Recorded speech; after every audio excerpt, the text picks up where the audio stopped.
ladies and gentlemen. Thanks for tuning in for another show. In honor of FIFA's trip to Jamaica, I would like to discuss the topic of reform. In particular, I would like to discuss the topic of FIFA normalization and assess just how close the Jamaican Football Federation has come to being the subject of mandatory normalization. Following Jamaica's qualification for the 1998 World Cup in France, the late president of the Football Federation, Captain Horace Verrell, changed the federation's constitution by reducing the existing voting delegates in the Congress, which at that time included a referee association and various football organizations, from over 130 to a mere 13 voting delegates, who were the heads of the various parish associations funded by the JFF. The move ensured that the executives of the federation, on whom the parish association heads were reliant, gained control of the federation.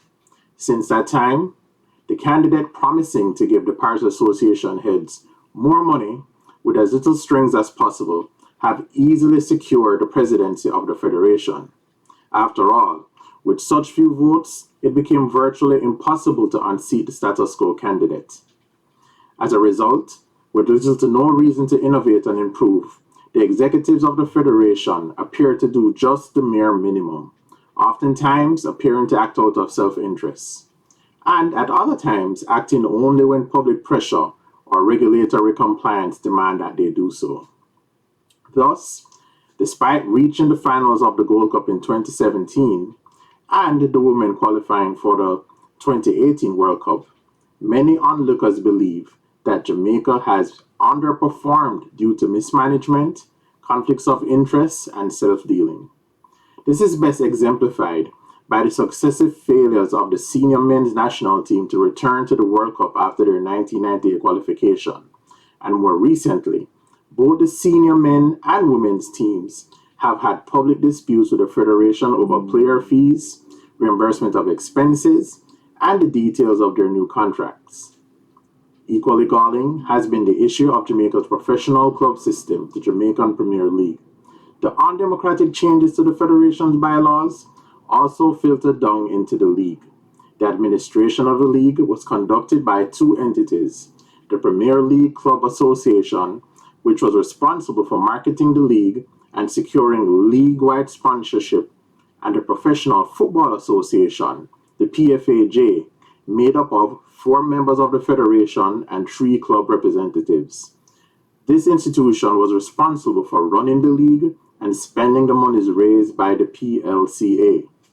When the administration of the league and its expenditures appeared to disproportionately benefit the interests of JFF rather than the clubs and their players, the conflict of interest became so obvious that CONCACAF intervened, requiring that the PLAF be eliminated and one entity be allowed to run the league.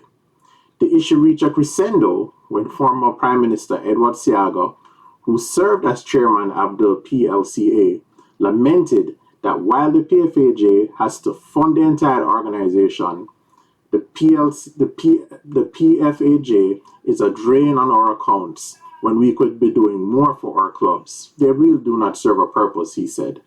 The JFF has never put up a dollar in spite of their ownership of the PFAJ, and the entire running expenses have fallen solely to the PLCA. Speaking for the JFF, the then chairman of the PFAJ, Don Anderson, responded that CONCACAF is not going to dictate to us to say that you have to make any changes. They are asking us to change, he said. To streamline the operations of the league, they are going to develop a roadmap for Jamaica to become a professional operation. Fortunately, due in part to CONCACAF's intervention, the league is now run by the Premier League Club Association, headed by Christopher Williams of Proven Investment Limited. The changes have brought new professionalism and vitality to the JPL, even in the midst of the COVID pandemic.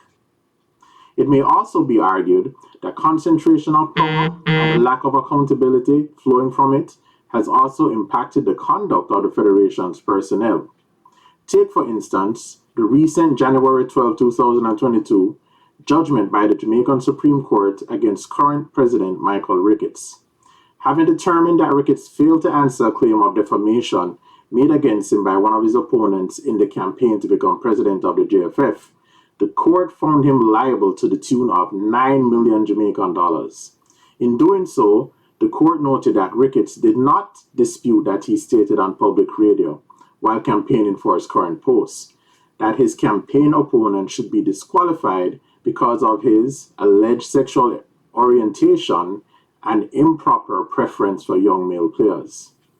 Although Ricketts was already in an executive capacity within the JFF at the time, made the defamatory statements and appeared to breach Article 22 of FIFA's Code of Ethics, neither the JFF nor FIFA weighed in on the incident.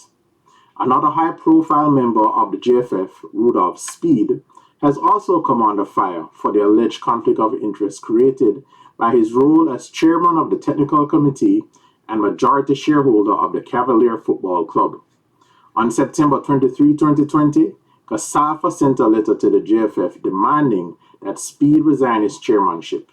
According to the letter, Speed, who is the majority shareholder of Cavalier, also currently holds numerous positions within the JFF, including being a board director, technical committee chairman, head of the JFF's coaching school, chairman of the Jamaican Coaches Association, and a member of the National Premier League leadership. Speaking on behalf of CONCACAF, its president, Wayne Shaw, stated that Speed is wearing too many hats. It is too conflicting.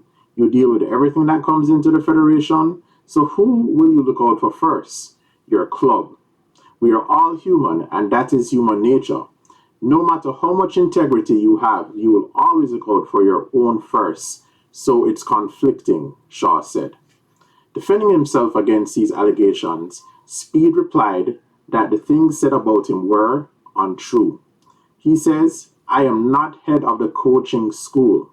With Cavalier, I am the major shareholder and major sponsor, but I am not the chairman. I am a Cavalier member. And being a member of a club is a prerequisite in Jamaica statutes for you to be in the FIFA system.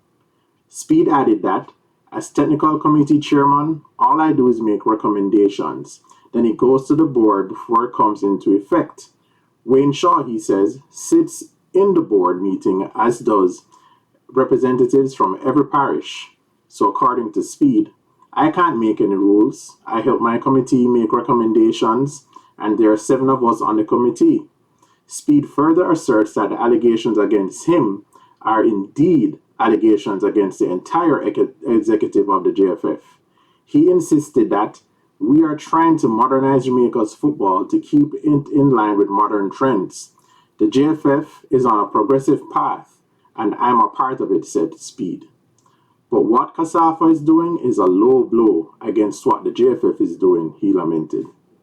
Notwithstanding Speed's attempt to diminish his role in the JFF, his ownership role in Cavalier, and his widely influential positions within the entity that regulates and promotes Jamaica's football clubs, often creates an apparent conflict of interest and self-dealing.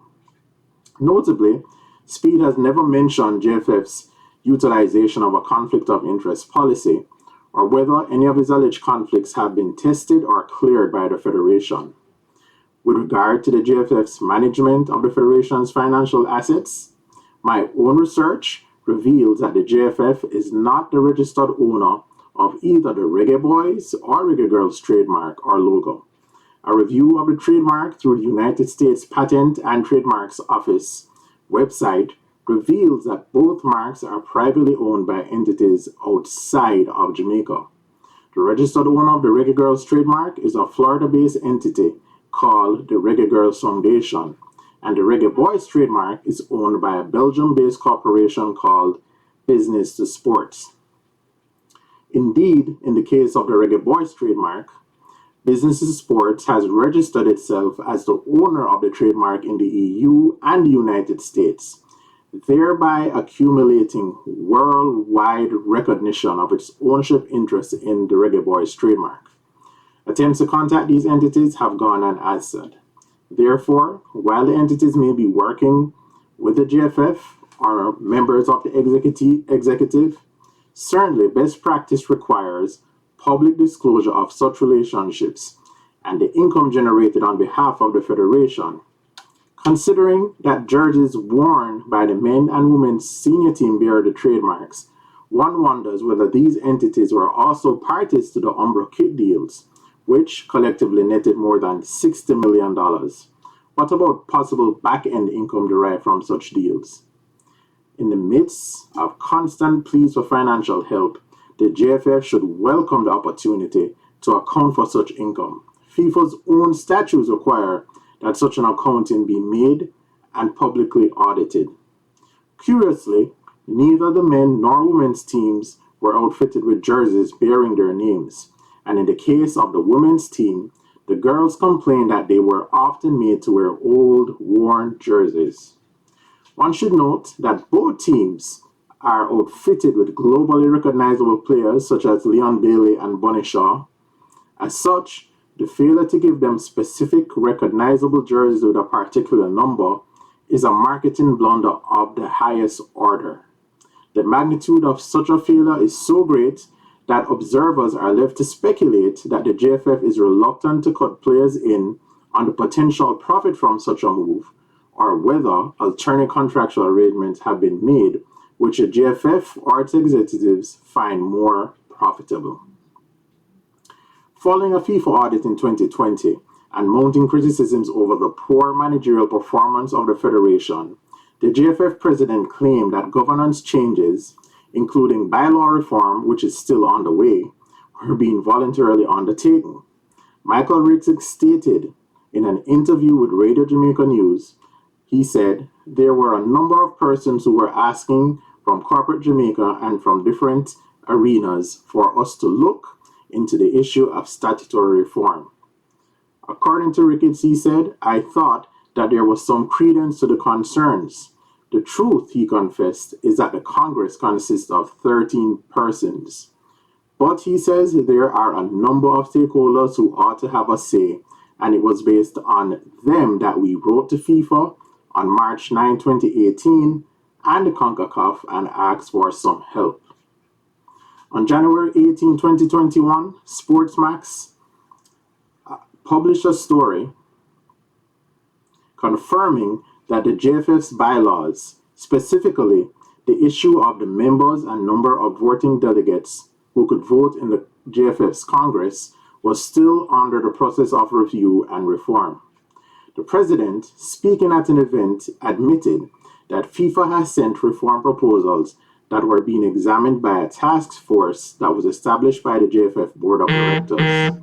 Ricketts further stated that he wanted to reassure and commit that in the coming period, through all means available to us, he said, stakeholders will be a part of the process of reform and they will be a part of making the final decision in the Congress.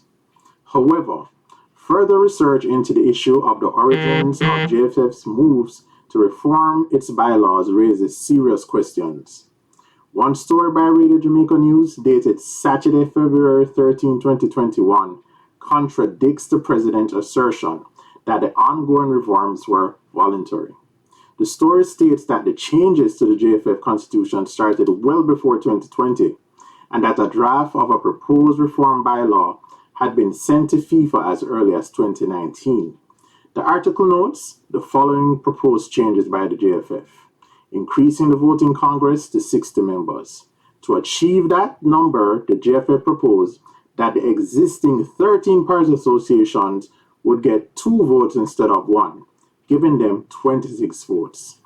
The 12 professional clubs would be included in the Congress, and they would be given 2 votes each, meaning that they would have 26 votes.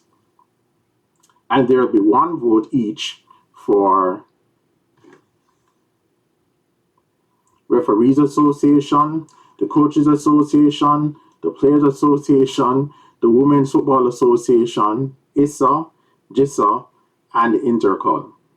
By my math, that's only 57 votes. And with a 7-to-1 ratio voting majority still being under the control of the existing status quo. While other news stories report plans to increase the number of voting delegates to as high as 71 voters, each proposal includes awarding the same parish associations an increased number of votes to guarantee the continuation of the same power dynamics within the organization. On September 21, 2020, Michael Pavitt, writing for Inside the Games, an online sports journal, noted that temporary funding restrictions that FIFA had imposed on the JFF had been lifted due to the Federation's compliance in adopting a modernized accounting system and its promise to further amend its statutes. It noted that the JFF had met with FIFA's governance services manager, Sarah Solomil, in March to discuss the proposed reforms, and that the JFF had taken an easier path in comparison to the Trinidad and Tobago Football Association, which had been explicitly forced to adopt a normalization committee by FIFA to bring that federation into compliance with FIFA's best practices. But what are the best practices set by FIFA? And what exactly is normalization? Writing for IRIFM.net, Dwight Fraser details some of the discussions between Ms. Solomil of FIFA and JFF executives Horace Reed and Howard McIntosh. He writes, according to Solomil, FIFA has since 2016 been targeting improved governance structures throughout the organization, first within FIFA itself and then throughout its member association. FIFA wants legislative, strategic, operational, and separation of powers among its member states and wants these changes to be made within the JFF before 2020. The Gleaner published another story dated March 24, 2020, entitled More Women Needed in Football. Walker Brown, St. Catherine FA boss, welcomes FIFA directive for greater female inclusion. Although the story speaks to the laudable goal of increasing female representation in the management of the JFF, it also gave important clues about the FIFA reform mandates and timeline the JFF was expected to adopt. The article reports that Walker Brown indicated that FIFA is demanding, among other things, changes in the area of finance, legal, commercial, and marketing. Reflecting on what she believes FIFA desires, Walker Brown stated that you don't just vote to put your friends there, you put people who have the knowledge and skill sets to move the sporting institution forward. She further stated that this process is not for the 2023 JFF elections. Everybody in office now has 4 years, but all of this must be in place by December. I expect there will be a little delay because she, referring to Ms. Solomil, was going to send her draft to the JFF by the end of May or June. Then JFF would respond by the end of June. Then we would have some town hall meetings so everyone could be more educated of the changes coming to the JFF. Ladies and gentlemen, shortly after we began to analyze the JFF's bylaws approximately 1 year ago, the JFF pulled the plug on the website which displayed its bylaws and financial records. This was done despite legal requirements from Jamaica and FIFA that such information be made available to the public. However, the bylaws that were displayed prior to its removal were those adopted by Captain Horace Burrell. Those bylaws did not display any of the changes mandated by FIFA discussed above. I have seen incomplete drafts of modified bylaws which appear to be circulating throughout the JFF. Other than noting that they are incomplete, I choose not to comment on them at this time. Now, there are reports that the FIFA Governance Services Manager has returned to Jamaica. It is unclear whether she's there because the JFF is going to adopt the bylaws and governance reforms. The entire Congress will have to vote to implement these reforms, and there has been no press release that such an action has been taken. Writing for Law in Sports, a global sports regulation and compliance journal, Hannah Kent discusses FIFA's use of the normalization committees to mandate reform within member federations. In her article entitled FIFA's Normalization Committees, What are they and how do they work? Kent explains that FIFA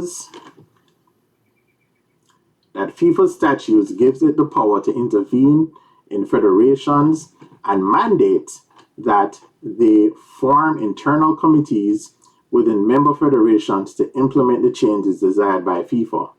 She points out that out of FIFA's 211 members, a significant number of associations have recent or current experience of normalization, including Kuwait, Guinea, Guatemala, Greece, Argentina, Thailand, Mali, Benin, Madagascar, Trinidad and Tobago, the Dominican Republic, Egypt, and Venezuela. More recently, normalization committees have been established in Guinea and Chad following voting irregularities in the Guinean and Chadian football associations. Article 8 of FIFA's regulations provide the grounds for the imposition of these types of normalization committees. Article 8 of the FIFA statute states, in pertinent part, that 1. All bodies and officials must observe the statutes, regulations, decisions, and code of ethics of FIFA in their activities. 2. Executive bodies of member associations may, under exceptional circumstances, be removed from office by the Council in consultation with the relevant confederation and replaced by a normalization committee for a specific period of time. 3. Every person and organization involved in the game of football is obliged to observe the statutes and regulations of FIFA as well as the principles of fair play. The appointment of a normalization committee is regarded as a last resort. When FIFA considers that the domestic governance of the game has irretrievably broken down, it introduces these normalization committees. The creation of a normalization committee usually follows the suspension of a member federation by FIFA, and suspension may occur where the member association is unable to confirm that it has demonstrated that it wants to comply with the requisite principles of good governance imposed by FIFA. Kent discusses, among other reasons for the imposition of normalization, the examples of the Kuwait FA, the Mali FA, and the Pakistani FA, which all experienced normalization when their governments interfered into their affairs through legal challenges brought to stop alleged illegal conduct within the federations. Kent also cites examples of imposition of normalization committees due to breaches of FIFA's ethics and regulations. FIFA intervened in the governance of the Uruguayan Football Association after the sudden resignation of its president in July of 2018 due to lack of guarantees related to the FA's electoral process. A normalization committee was imposed on the Ghanaian Football Association following similar concerns regarding breaches of ethics related to the composition of its voting congress and government interference in its affairs. A normalization committee was also imposed in Trinidad due to financial mismanagement. In particular, the Trinidad FA had poor financial management and a massive debt believed to be around US $5.5 million, which resulted in the FA facing a very real risk of insolvency. Normalization committees are composed of an adequate number of members identified by FIFA and the relevant confederation stakeholders. Members of normalization committees are not required to have any particular skill sets, but it is usually the case that members hail from the country in which the National Association is based. Normalization committees tend to be made up of members from different backgrounds, albeit with some knowledge or experience of football and financial and legal affairs. It is worth noting that the Normalization Committee does not have any investigatory powers per se and makes decisions based on information available to it at the time that it is constituted. The Normalization Committee takes over the day-to-day running of the member association while drafting new statutes and policies for the association that adhere to the FIFA rules and relevant national laws.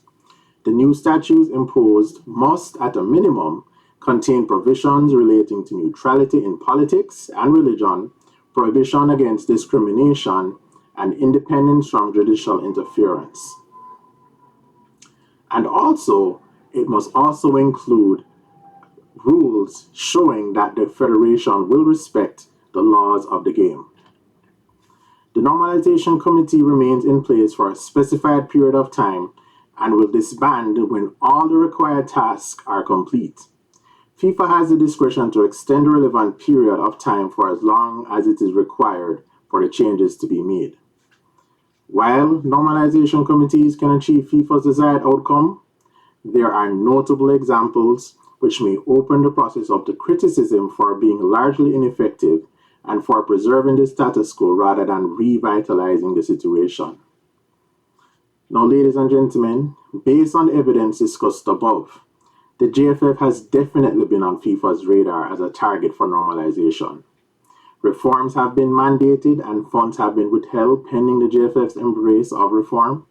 Yet, not much has changed, and it pains me to say the JFF is always in the news. The process to reform its bylaws started as early as 2019 and appears to be still incomplete. The gimmicks of merely giving the individual FPAs more votes as a means of facially enlarging the number of voting delegates will not satisfy FIFA. Real reform, as I have endeavored to include in my proposed bylaws, requires the inclusion of stakeholders previously relegated to the sidelines, such as academies, physiotherapists, dietitians, videographers, fans, past players, individual sustaining members, the press, etc. Only then will the franchise be truly democratic and real innovation and development unlocked. Ladies and gentlemen, that's it for now. The discussion of the bylaws is soon to come. Until next time, thanks for watching and please subscribe.